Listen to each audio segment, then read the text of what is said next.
to terrorize innocent civilians. This is an attack not just on Paris. It's an attack not just on the people of France, but this is an attack on all of humanity and the universal values that we share. We stand prepared and ready to provide whatever assistance that the government and the people of France need to respond. France is our oldest ally. The French people have stood shoulder to shoulder with the United States time and again. And we want to be very clear that we stand together with them in the fight against terrorism and extremism. Excuse me. Paris itself represents the timeless values of human progress. Those who think that they can terrorize the people of France or the values that they stand for are wrong. The American people draw strength from the French people's commitment to life, liberty, pursuit of happiness. We are reminded in this time of tragedy that the bonds of liberté, égalité, and fraternité are not only values that the French people care so deeply about, but they are values that we share.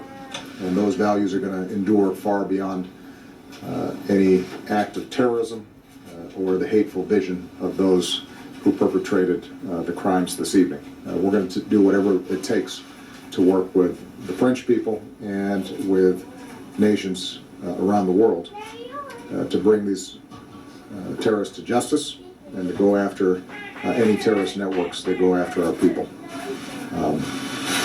We don't yet know all the details of what has happened. We have been in contact with French officials to communicate our deepest condolences to the families of those who've been killed, to offer our prayers and thoughts to those who've been wounded. We have offered our full support to them. The situation is still unfolding. I've chosen not to call President Hollande at this time because my expectation is that he's very busy at the moment. I actually, by coincidence, was talking to him earlier today in preparation for the G20 meeting. But I am confident that I'll be in direct communications with him in the next few days, and we'll be coordinating in any ways that they think are helpful in the investigation of what's happened. This is a heartbreaking situation, and obviously those of us here in the United States know what it's like. We've gone through these kinds of episodes ourselves. And whenever these kinds of attacks happened, we've always been able to count on the French people to stand with us. They have been an extraordinary counterterrorism partner, and we intend to be there with them in that same fashion. I'm sure that in the days ahead we'll learn more about exactly what happened, and my teams will make sure that we are in communication with the press to provide you accurate information. I don't want to speculate at this point in terms of who was responsible for this.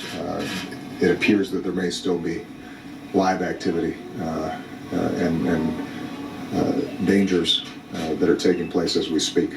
And so until we know from French officials that the situation is under control and we have more information about it, I don't want to speculate. Okay? Thank you very much. Well, the president speaking live at the White House, he just said there may be live action and dangers as we speak. And I can tell you the things to which he refers. There are multiple reports at this hour of multiple new shooting locations.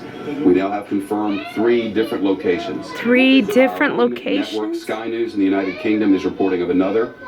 The BBC, along with Europe 1 Radio, are reporting of another. The authorities are not coming together to offer information at this moment. Suffice it to say, we're going to stick with what we know for sure. Oh, Lord Jesus, and pray that be what with we're them hearing all. is not true. Because if so, this is ongoing, and there is a very long night ahead. Yes. I can tell you what we're sure of, and that is that the BBC's Europe editor is now reporting that some of those held hostage inside the Bataclan concert hall are emerging from that hall, some with blood on them. and in many cases telling stories of what happened inside. Now, how were they released? We cannot know. We can only know that the BBC's Europe editor says that they are out and that some are covered in blood. Were they released? Did they escape? I don't know.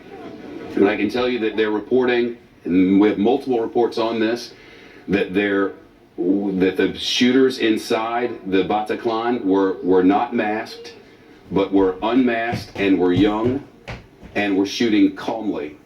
Now this is a completely different scene than we've been led to believe happened inside the restaurant and bar. There we were told, remember the initial reporting was masked men began firing with long guns, masked men.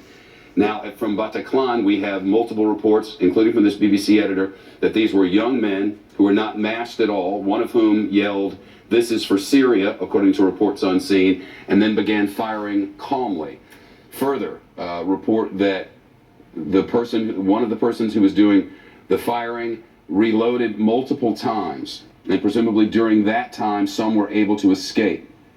Witnesses at Bataclan, where the hostages were taken, to tell French Television 24 that the attackers also shouted "Allahu Akbar," which means God is great.